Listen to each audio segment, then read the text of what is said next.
gloire. Jésus,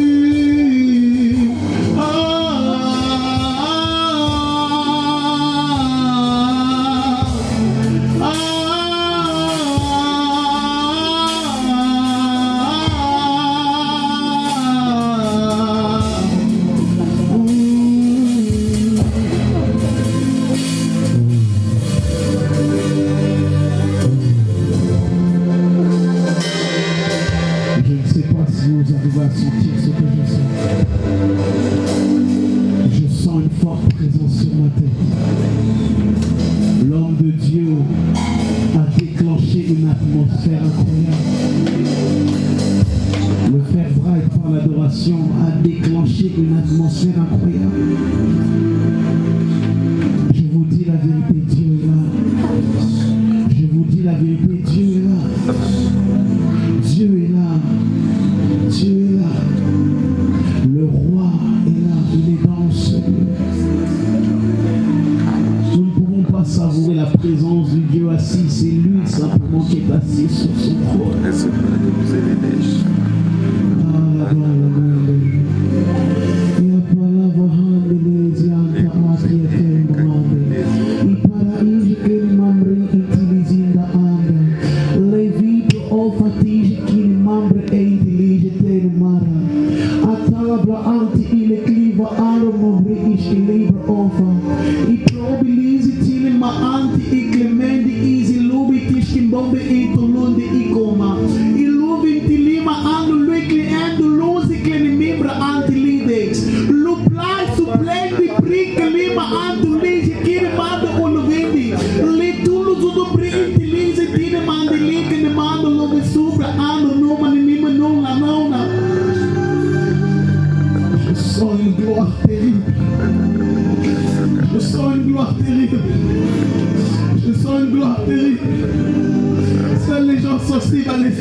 Saint-Esprit. Il est ivre du Saint-Esprit. Ils sont ivres du Saint-Esprit. La présence de Dieu est là. La présence de Dieu est là. Les anges sont là. Le roi des rois est là. La nuée de gloire est là. L'ivresse du Saint-Esprit. Plusieurs qui ont pleuré vont commencer à rire. Plusieurs qui étaient tristes vont commencer à rire. Plusieurs qui étaient tristes vont commencer à rire. Ne pense pas que c'est une chose bizarre. C'est une manifestation de la présence de Dieu.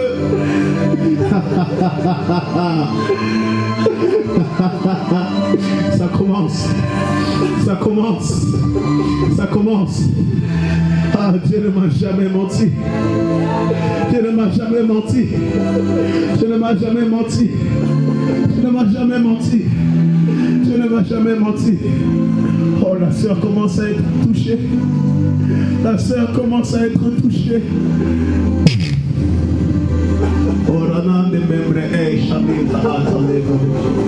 Seigneur, ta gloire. Ta gloire.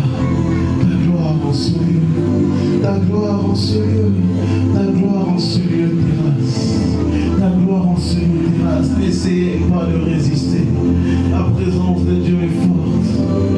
Ma sœur avec la robe grise, élève tes mains s'il te plaît. Ah, ah. Seigneur, Seigneur, je ne connais pas cette sœur. Père, lui donne une huile de joie. Une huile de joie. Une huile de joie. Une huile de joie maintenant. Maintenant, tu as longtemps pleuré. Tu as longtemps pleuré. Tu as longtemps pleuré. Ris maintenant. Je t'intronise dans la joie de Dieu. Je t'intronise dans la joie de Dieu. Je t'intronise dans la joie de Dieu. Tu as longtemps pleuré. Tu as longtemps pleuré. Le Seigneur te donne une huile de joie.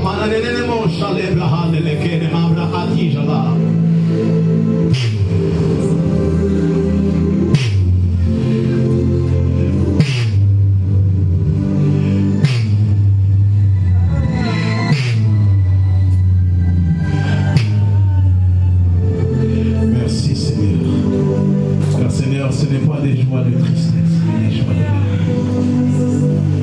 Elle s'appelle comment? Lovely. Il me semble que je t'ai déjà vu quelque part.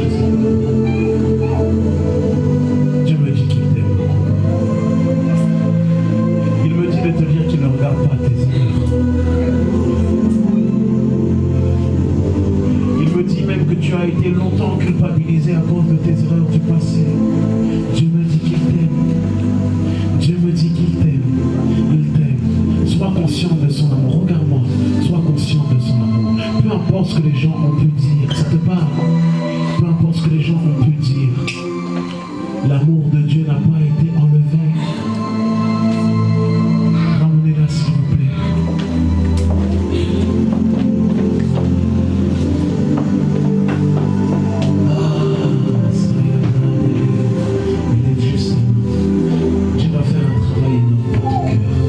Tu es venu comme un cœur lourd, même dans l'adoration. Tu sentais que tu devais monter, mais il y a comme certaines choses qui te retenaient, n'est-ce pas?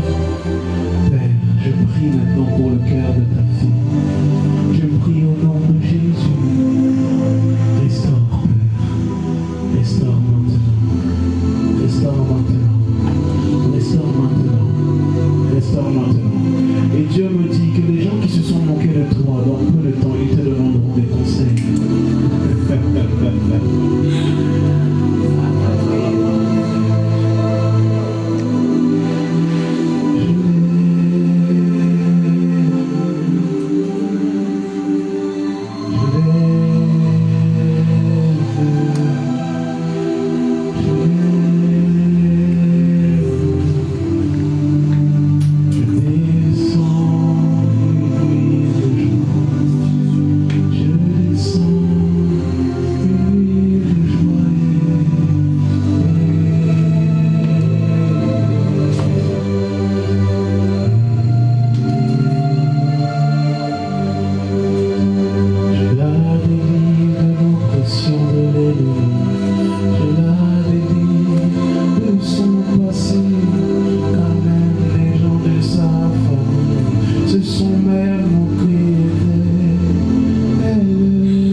sentais seul.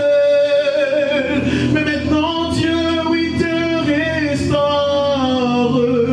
Il te donne à nos cœurs.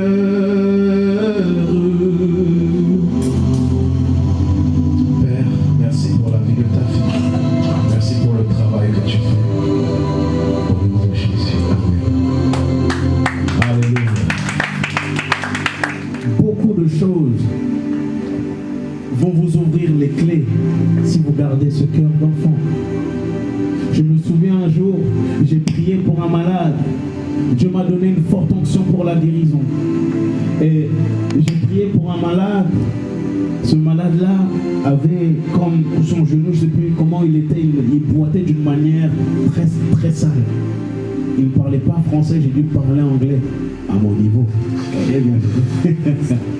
Et l'une des choses, c'est que l'Esprit de Dieu ne trouvait pas un inconvénient que je puisse filmer le miracle. J'ai prié pour lui, il a été guéri, il avait ça depuis très longtemps. Mais l'une des erreurs que j'ai faites, je l'ai posté sur les réseaux, Dieu ne m'a pas dit non, mais l'une des erreurs que j'ai pu faire, c'est que j'attendais les likes des gens. J'attendais de voir quelle était la réaction des gens.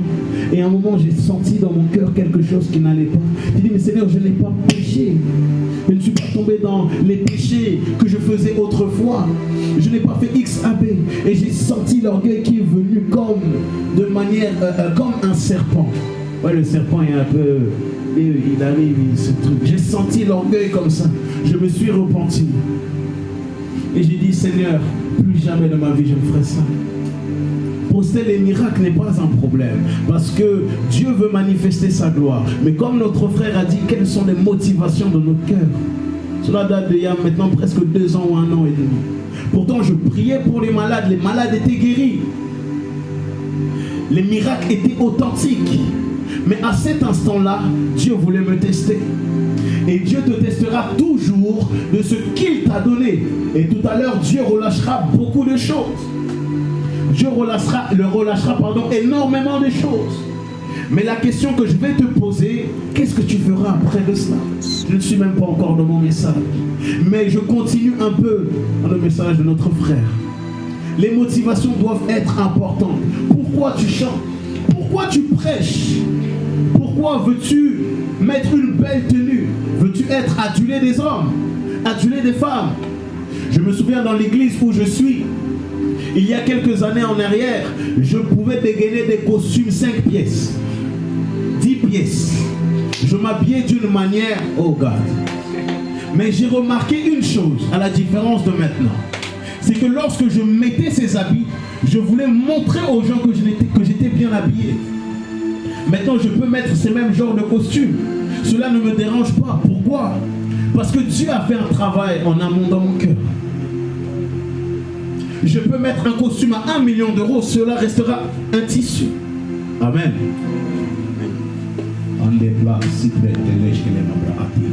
Et c'est une chose qui est très importante, que nous-mêmes, nous devons savoir.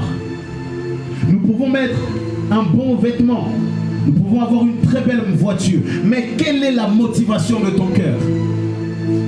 Dieu ne peut pas rendre une personne milliardaire si ta motivation est de te montrer. Lorsque Dieu élève un chrétien qui est milliardaire ou millionnaire, ce n'est pas pour se montrer. Non. En fait, il permet de que ça soit une porte d'entrée. Comme j'ai pu parler hier, que l'apostolique nous ouvre des portes. Il est important que chaque chrétien puisse impacter la société d'une manière ou d'une autre. Et le fait d'avoir des millions ou des milliards est une porte d'entrée. Si tu n'as pas l'argent, tu ne peux pas rentrer dans les sphères de Bill Gates. Soyons honnêtes. Tu as beau être loin de la tête jusqu'aux pieds, tu ne pourras même pas l'approcher. Mais si tu as ces milliards qui sont là, cela va être une porte d'entrée. Mais au-delà de cela, cet argent-là, cette élévation que Dieu te donne, elles sont là pour que d'autres puissent bénéficier de cela. Il dit à Jérémie, que vois-tu?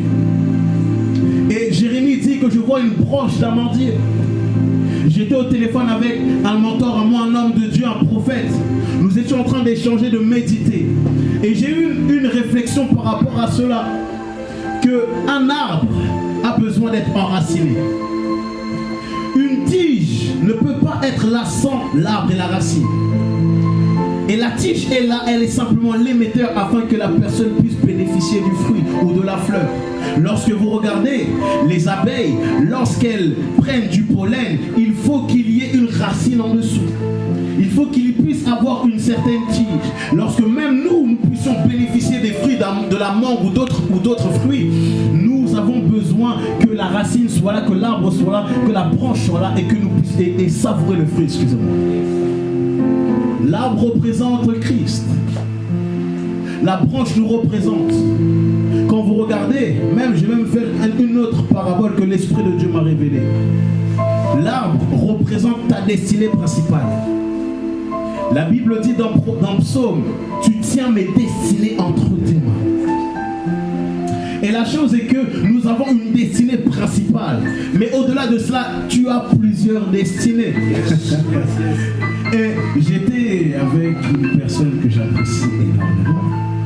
Nous étions en train d'échanger dans un parc. Et l'Esprit de Dieu ouvre mon esprit. Je vois cet arbre-là. Il me dit, mon fils, vous avez plusieurs destinées. J'avais déjà vu cela dans le psaume. Mais il me disait, il y a cette destinée principale. Mais dans ces branches-là, il y a plusieurs branches. Et au-delà de ces plusieurs branches, il y a plusieurs feuilles. Et quand vous regardez de ces feuilles, il y a plusieurs matières. Il y a la destinée de ton mariage. Amen. Yes. Qui veut se marier ici? Tout le monde veut se marier? Bon, je n'ai pas dit maintenant quand même. Bon, vous êtes trop jeune. Il y a la destinée de tes entreprises. Il y a la destinée de l'onction dans ton ministère. Il y a la destinée de l'onction dans tes finances et vice-versa et vice-versa. Il y a plusieurs destinées. Mais pour que nous puissions rentrer dans nos destinées, il est important que nos cœurs soient purs. Il est important que nos motivations soient accrochées et qu'elles soient centrées sur Christ. Alléluia. J'ai donné cet exemple. J'aime beaucoup l'évangéliste, le pasteur Benny Hinn. Je l'aime beaucoup parce que Dieu l'a rattrapé. Il a eu un moment dans son ministère des défaillances. Et l'une des choses que j'ai remarqué qui était assez incroyable, d'ailleurs il allait mourir, Dieu lui a dit doucement. Mais au-delà de cela, à un moment il opérait les miracles. Il opérait dans la guérison. Il opérait dans le surnaturel. Mais Christ n'était plus dans son cœur.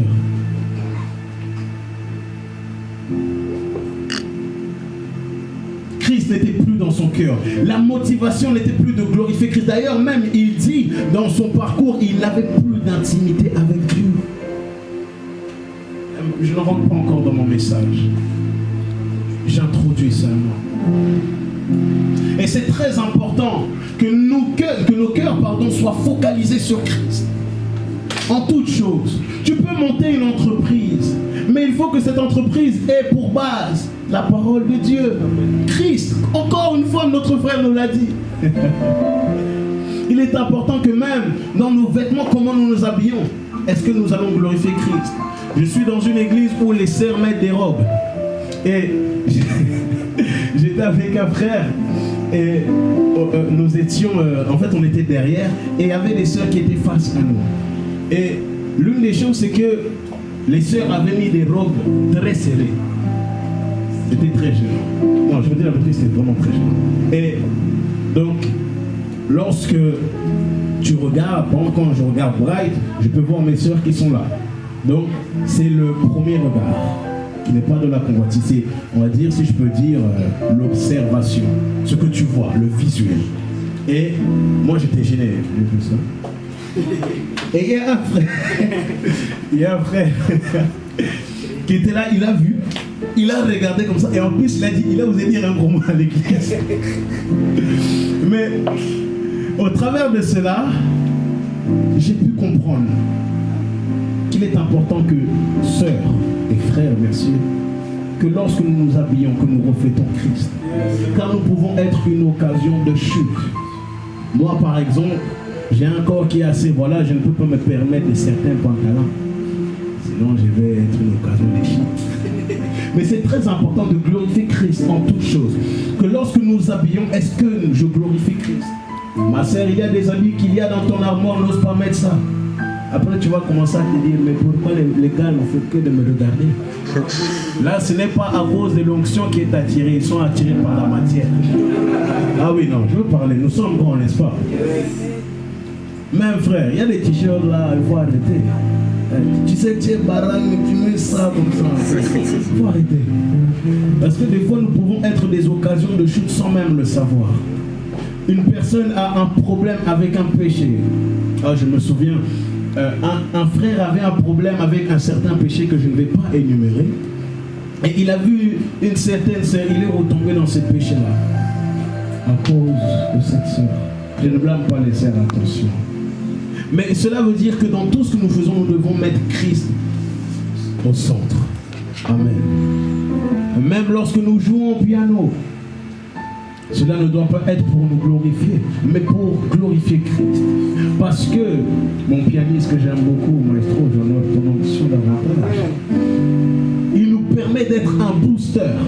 Mais comme j'aime dire, et je dis à mes frères, nous ne sommes pas dépendants du piano. Non. Nous ne sommes pas dépendants du piano. C'est un booster, oui. Mais sans le booster, nous allons quand même chez Dieu. Amen. Je vais rentrer dans mon message. C'était une petite introduction. Applaudissons le Seigneur. Verset 8, il est écrit: j'entendis la voix du Seigneur me disant, qui enverrai-je et qui marchera pour nous? Et je répondis, me voici, envoie-moi. Alléluia. L'une des définitions de préparer que j'ai pu prendre, préparer veut dire mettre en état de fonctionner, de servir, d'apprêter, d'arranger et de disposer. Alléluia. Je vais suivre après mes notes. Dieu a toujours besoin de personnes afin que l'évangile puisse se propulser. Mais avant qu'il puisse t'envoyer, il faut qu'il puisse, déjà de 1, il faut que le temps puisse venir. De 2, il faut qu'il puisse te préparer afin que tu puisses être envoyé. Excusez-moi. Lorsque vous regardez dans les évangiles, les disciples, avant d'être des apôtres, ils étaient tous dans leurs occupations.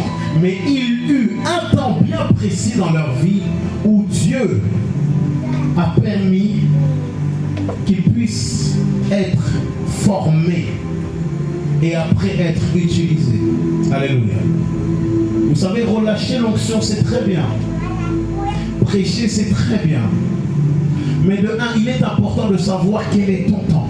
Quel est le temps que Dieu veut te faire. Ce que j'aime beaucoup, c'est que Jésus-Christ, malgré ses 30 ans de cachette, lorsqu'il faisait les miracles, il allait toujours à la montagne. Il faisait toujours des va-et-vient entre la présence de Dieu et les hommes. La présence de Dieu et les hommes.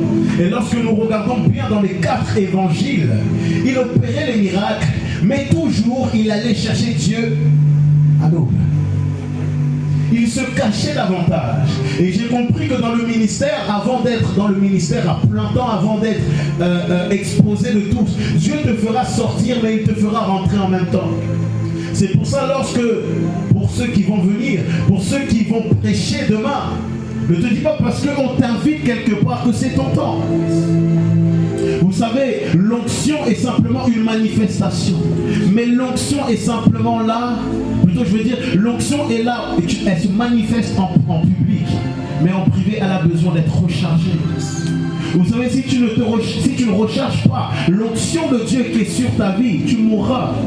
Plusieurs personnes se pensaient parce qu'on les a invités, parce qu'ils ont prêché, ils ont manifesté l'onction, ils ont fait un service de puissance, que leur temps était venu, sauf qu'ils sont sortis avant l'heure. Et l'exposition prématurée dessus. Nous allons faire la différence. Avant d'être ordinés, parce que nous avons tous été consacrés avant le ventre de notre mère, nous devons faire nos preuves. C'est une préparation. Mais avant la préparation, le temps vient. Lorsque le temps vient, il est important que tu puisses discerner quel type de temps c'est. Est-ce que c'est plus un temps pour que je médite plutôt que je médite la parole? Ou est-ce que c'est un temps que je cherche plus davantage le Seigneur? Ou c'est un temps que je dois plus sortir ce que j'ai avalé? Amen. Et on peut simplement cracher ce qu'on a mangé. On ne peut pas prêcher une chose qu'on n'a pas vécue. On ne peut pas prêcher une chose auquel on a vu sur une prédication sur Internet. Ou même il y a des gens même qui prennent des prédications sur Internet et qui prêchent un dimanche. Le Saint-Esprit où dans tout ça? Amen. Amen. Il y a 3 étapes importantes avant d'être envoyé. Le temps avant la préparation te fera rentrer. Afin que, je vais idéaliser cela, afin que tu puisses être dans cette pièce. Tu as déjà fait un pas, le pas de Dieu. Et après cela, il est important que toute chose qui est en toi puisse être cassée, puisse être brisée. Beaucoup de gens ont été dans le ministère mais n'ont pas été brisés. Beaucoup de personnes ont été dans le ministère mais ils ont trop été vivants et non morts. Des anciens, nous avons entendu des histoires. Pourquoi? Parce qu'en amont, ils n'avaient pas été brisés. J'ai un frère qui manifeste l'onction d'une manière terrible. Et à un moment de sa vie, il s'est égaré. Et j'ai commencé à me dire, Seigneur, mais qu'est-ce qui s'est passé? Il me disait, mon fils, ne te fie pas sur l'onction. Parce que tu peux être loin. L'onction est une substance. Mais s'il y a des choses qui ne sont pas réglées en amont, ces mêmes choses vont le rattraper. Et le prophète Joël Tatou a dit une chose. Ce qui te tue, ce qui est une faiblesse au début de ton ministère, te tuera à la fin. Et c'est important de s'asseoir. C'est important de dire, ah non, là je sens qu'en ce moment ma vie de prière ce n'est pas trop simple. J'ai un frère à moi qui est avec une sœur, ils sont en couple, ils vont bientôt se marier, bientôt se fiancer. Et Dieu m'avait parlé au travers pour cette sœur-là, qu'elle s'exposait trop tôt. Sa vie de prière n'est pas correcte.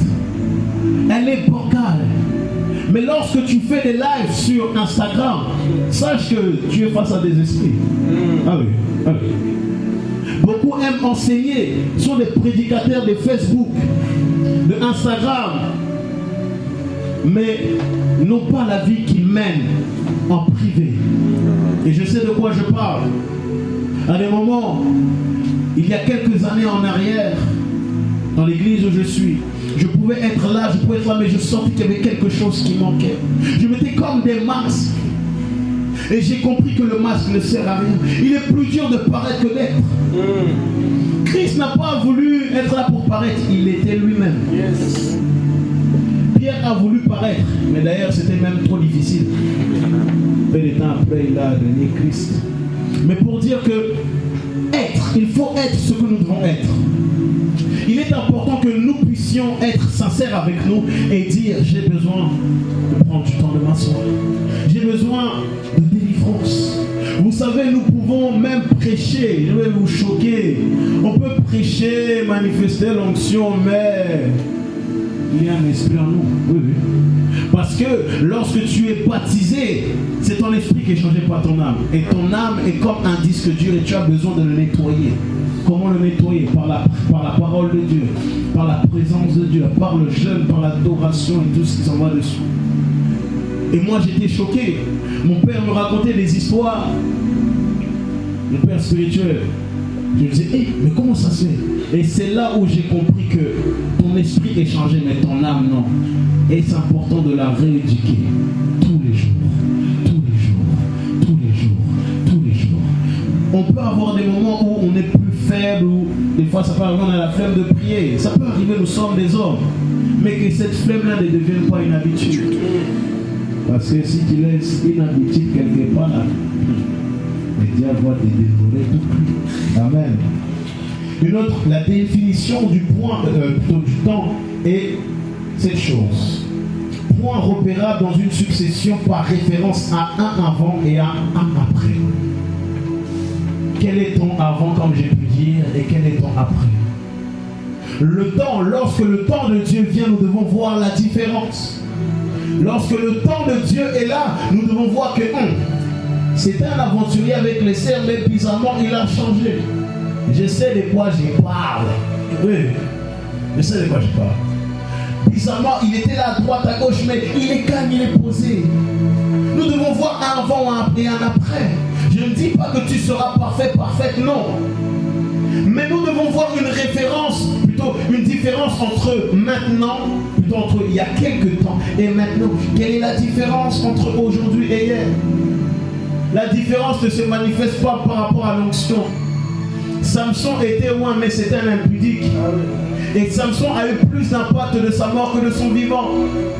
Et Dieu a besoin des gens sérieux qui puissent rentrer dans son temps, qui puissent attendre son temps afin d'être préparés et d'être envoyés. La moisson est grande, mais il y a peu d'ouvriers. Qui ira prêcher en Amazonie? Qui ira prêcher au fin fond du Bandundu? Qui ira prêcher au fin fond du Ghana? Qui ira prêcher? Comme j'ai dit, nous sommes là entre nos quatre murs, comme j'ai pu le dire hier. Mais quel est l'impact que nous avons à l'extérieur? Quel est l'impact? Dieu a besoin de personnes ointes, afin d'être équipé. Il ne te dit pas, mais non, moi je ne peux pas. Dieu ne peut pas me changer. Écoutez-moi, j'étais quelqu'un, si je vous dis mon témoignage, vous allez péter un câble. Pour vous dire que Dieu est capable d'enlever d'une personne de la boue des ténèbres, de l'arranger, de le nettoyer et de l'élever. Mon élévation n'est pas encore venue. Dieu fait les choses petit à petit. Un jour j'étais là, je disais, mais Seigneur, je n'ai pas vraiment d'impact dans la vie des autres. Et il me disait, mon fils, les lives que tu fais, lorsque tu pries pour les gens, tu penses que c'est quoi? Des fois nous mettons une barre trop haute parce que nous regardons les gens, non pas pour nous challenger, mais pour nous comparer. Un challenge est là pour t'emmener plus haut, mais pas pour te comparer, pour que tu sois dans l'infériorité. Même si tu es plus loin que quelqu'un d'autre, reste humble. C'est important, l'humilité est une clé très importante. J'ai vu des gens qui faisaient les services, mais d'une manière orgueilleuse. Et j'ai dit, Seigneur, préserve-moi de cela. Je ne veux pas faire manifester ta puissance et penser que c'est moi. Je suis simplement cet ustensile. Alléluia. Des fois, l'orgueil se manifeste dans le cœur de l'homme parce qu'il n'a pas été préparé en amont. J'ai bien dit des fois. La préparation est très importante. Avant que nous puissions faire un verre, il est d'abord important que un verre s'est fait avec du sable, et quoi d'autre aussi? Du sable et j'ai oublié. Bon bref. Mais maintenant la chose, il est important que le temps puisse venir pour ce verre-là d'exister. Amen. Il est important que ce verre-là soit dans un moulinage afin d'être préparé. Et vient le temps de toute la préparation qui soit mise dans l'eau, etc., d'être envoyé dans les industries, qu'il soit envoyé dans les industries et les entreprises et même jusqu'à chez toi. Alléluia. C'est très important. La préparation est forte. Il y a des temps à ne pas négliger dans la destinée. Je ne dis pas qu'il faut tout négliger. Mais il y a des temps particuliers que tu ne dois pas négliger. Il y a des choses dans ta destinée que tu ne peux pas négliger. Que lorsque tu sens cette chose, que tu dois prendre cela très au sérieux. À des moments, je sentais mon mandat, mon fardeau que Dieu m'a donné bouger au plus profond de mes entrailles. Et ça m'était arrivé à des moments où je ne priais pas par rapport à ça, à rentrer en profondeur. Mais il y a des temps, il y a des visitations qu'il ne faut pas rater. Amen. Il y a des visitations que tu ne peux pas rater. Il y a des temps précis dans ta vie que tu ne peux pas rater. Rate tout, mais sauf ça. Lorsqu'il vient le temps du mariage, il est important que tu te maries à la bonne personne. Lorsque vient le temps d'être connecté à des mentors, il est important de prendre, si je peux dire, de te connecter à des bons mentors. Lorsque tu sens que dans ces temps de Dieu doit prier pour moi, si tu le sens, tu dois le faire. Parce que il y a ce temps-là qui marquera le changement de ta destinée. Il y a des temps qui sont très importants, frères et sœurs. Je m'appesantis sur le temps, parce que le temps révélera qui tu es. Moi, on m'a insulté de tous nos bizarres. parce que la puissance se manifeste. Mais par le temps, j'ai vu qui était qui. Et par le temps, j'ai laissé Dieu me former et ce n'est pas fini. La formation est importante pour l'élévation. Tu ne peux pas dire je veux le ministère de un tel être comme si tu n'es pas prêt à payer le même prix. Si tu n'es pas prêt à payer à dormir au sol, à te priver de manger la nourriture. Moi, pour vous dire, j'étais quelqu'un qui aimait beaucoup dormir. Ma mère était morte. Je pouvais dormir 10 heures par jour. Je dormais un flemmard, une marmotte pas possible. Et quand Dieu a commencé à travailler mon appel, je ne dormais plus. D'ailleurs, c'était déjà pas vraiment dormir. Pour vous dire que la préparation, tout ça, c'est de la préparation. Parce qu'avant d'être exposé de tous, avant d'avoir cette épreuve-là, tu dois t'exercer davantage. Et Dieu m'a fait comprendre que, mon fils, c'est fini ça. Ça c'était au temps d'hier. C'est fini, ne va plus là-bas. Des fois j'ai dit, Seigneur, laisse-moi un peu dormir, s'il te plaît, là. S'il te plaît, Seigneur. S'il te plaît.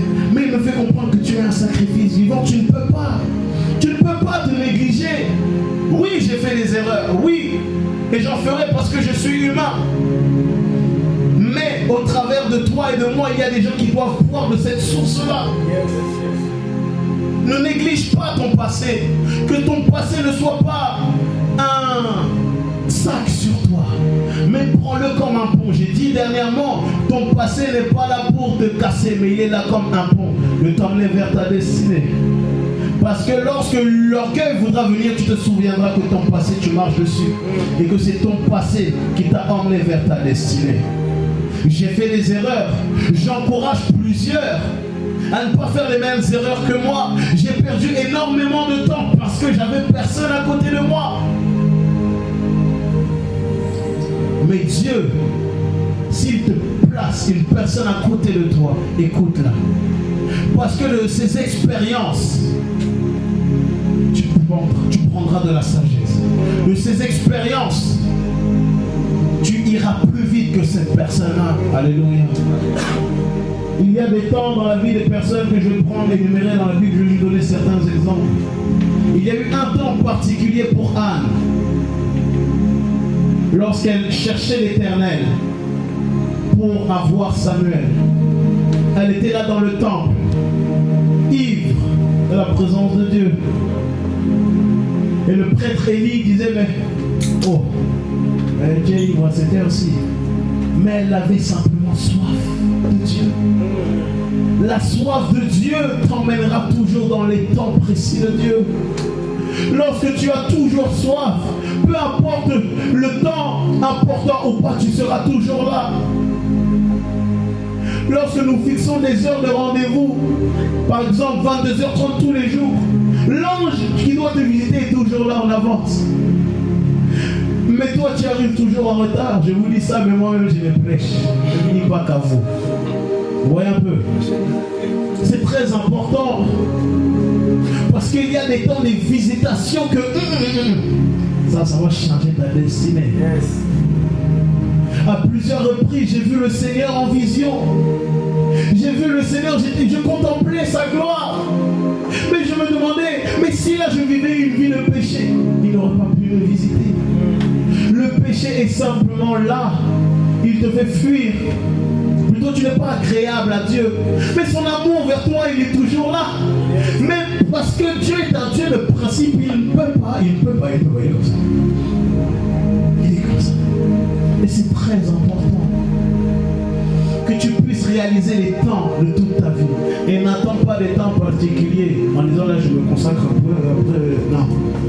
Sois consacré tout le temps. Sois dans la constance. Aie toujours cette soif de Dieu. Car cette soif de Dieu va créer beaucoup de choses. Tu as soif pour les miracles. Tu as soif que les gens, quand tu pries pour eux, la gloire de Dieu se manifeste. Va dans le lieu secret.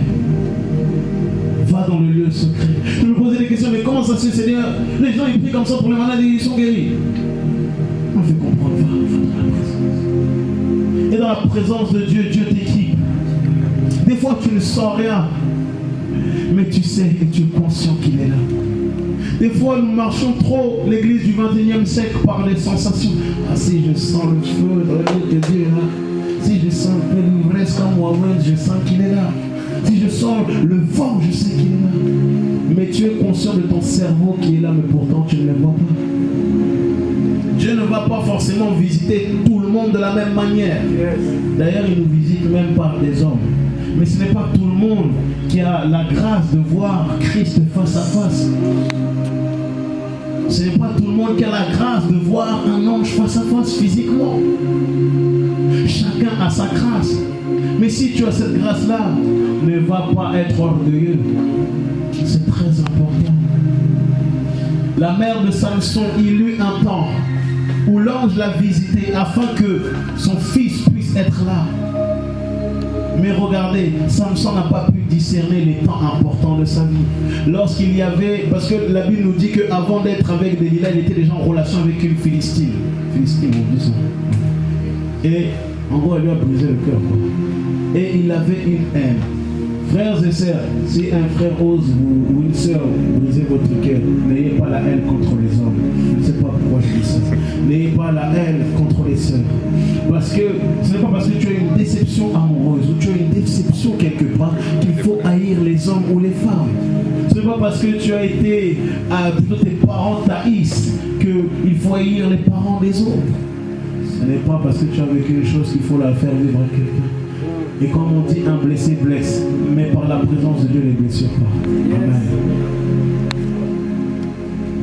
Et Samson n'a pas pu discerner les temps de sa destinée. Et là où il y avait un piège, il est tombé comme un enfant. Il y a des pièges que l'ennemi va mettre. Mais il est important, comme j'ai pu dire hier, d'être sensible à l'Esprit de Dieu. Car tu auras de l'avance sur ce que le diable prévoit. Je vous ai parlé de la réunion qui avait été faite il y a quelques années ou quelques mois, je ne sais plus, où l'Esprit de Dieu m'avait montré qu'il y avait une réunion bizarre contre moi. J'ai prié, j'ai envoyé le feu. Dieu des fois peut te révéler en vision un accident. Ce que le diable a prévu de faire. À plusieurs reprises, j'avais vu que le diable avait voulu faire des accidents, me faire des accidents. Dieu m'a montré cela en vision, j'ai chassé cela. Ou même des fois, d'autres personnes étaient vers un péché. Dieu me montra cela en vision. J'ai prié, ils se sont égarés de cela, du péché. L'intimité est très importante. Le temps vient où l'Église sera puissante. D'ailleurs, nous le sommes déjà. Mais le temps viendra où l'Église réalisera sa puissance. Il est temps que l'Église puisse réaliser l'impact qu'elle doit avoir dans la société. Il est important que l'Église du 21e siècle sache que son temps est venu. Christ revient bientôt. Christ revient. Mais avant que Christ puisse revenir, il faut que l'Église puisse augmenter davantage, comme l'iniquité aussi. L'Église doit être préparée au retour de Christ. Quand vous regardez dans nos églises, on ne parle même plus du retour de Christ. Soyez honnêtes. La plupart du temps, on ne parle même plus du retour de Christ, même dans les conférences. C'est très minime. On nous parle de l'onction de la délivrance. J'aime ces choses et j'opère dedans par la grâce de Dieu. Mais la chose la plus importante est le retour de Christ. Je n'ai pas besoin d'être un évangéliste pour gagner les âmes. Je n'ai pas besoin d'être un pasteur pour encourager une personne. Car de la grâce que tu as, une personne viendra et te dira, frère, sœur, j'ai eu tel problème, et tu inspireras cette personne-là par l'Esprit de Dieu. Alléluia. Bientôt fini mon message. David a eu un lieu très important, plutôt un temps très important, et il a été sensible à cela. Saül, a eu un temps très important, un temps pour sa transformation. Et il eut le changement. Amen. Dieu ne peut pas, comme j'ai pu dire, envoyer une personne en amont s'il ne l'a pas préparée.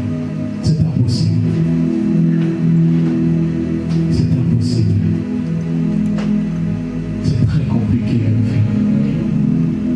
que lorsqu'il y a ce genre de choses, ces scandales-là, c'est le nom de Christ qui est bafoué. Les gens voient simplement l'impact de la personne. Non, mais c'est le nom de Christ. Et les épreuves que tu mènes en ce moment sont une préparation au préalable à la grandeur. Ta famille te rejette. Plutôt tes amis te rejettent. Tu vis une complication financière. Tu vis des soucis et des soucis. C'est parce que Dieu veut t'emmener quelque part. Et prends cette épreuve comme un escabeau et non comme un mur. Je disais, l'homme spirituel, lorsqu'il voit une montagne, il voit cela comme une plaie. Mais l'homme charnel voit la montagne comme un obstacle. Beaucoup de fois, nous n'avons pas conscience du Dieu que nous servons. Alléluia. Et nous devons réaliser cela. Pour vivre la gloire de Dieu, comme mon Père dit, nous devons sentir la mort. Car sans la mort, la gloire ne vient pas. Christ a dû être mort afin que la gloire puisse se manifester. Lorsque nous regardons dans les Écritures, Christ lui-même avait voulu fuir la croix. Sa chair a pris le dessus. Ça nous montre que la chair peut prendre le dessus, mais c'est toujours l'esprit qui doit dominer. Nous devons toujours être accrochés auprès de l'Éternel. Toujours. Les disciples sont restés 3 ans avec Jésus. Et Christ est resté 3 jours. De ces 1 an qu'ils ont fait représenter 1 jour dans le tombeau. Lorsque vous regardez la préparation des disciples, on peut dire qu'elle a été longue comme rapide. Mais Christ n'a pas attendu 3 ans pour ressusciter. Juste 3 jours. Et c'est important que nous puissions réaliser qu'avant d'être envoyé, le temps doit venir. La préparation doit venir. Et après, l'envoi. Mais dans l'envoi, il y a toujours des épreuves. Dans l'envoi, il y a toujours des difficultés. Mais l'envoi, lorsque nous sommes envoyés de Dieu, nous sommes toujours équipés. Et Dieu va équiper plus d'un alors que je parle. Et l'Esprit de Dieu me dit de finir par là. Je vais finir par là. Dieu me dit, l'équipement n'est pas pour vous, mais il est pour lui, pour son royaume. Lève-toi là où tu es. Ne pas prêcher longtemps. Oh, voilà, Libre, Afa, Supra, Andele.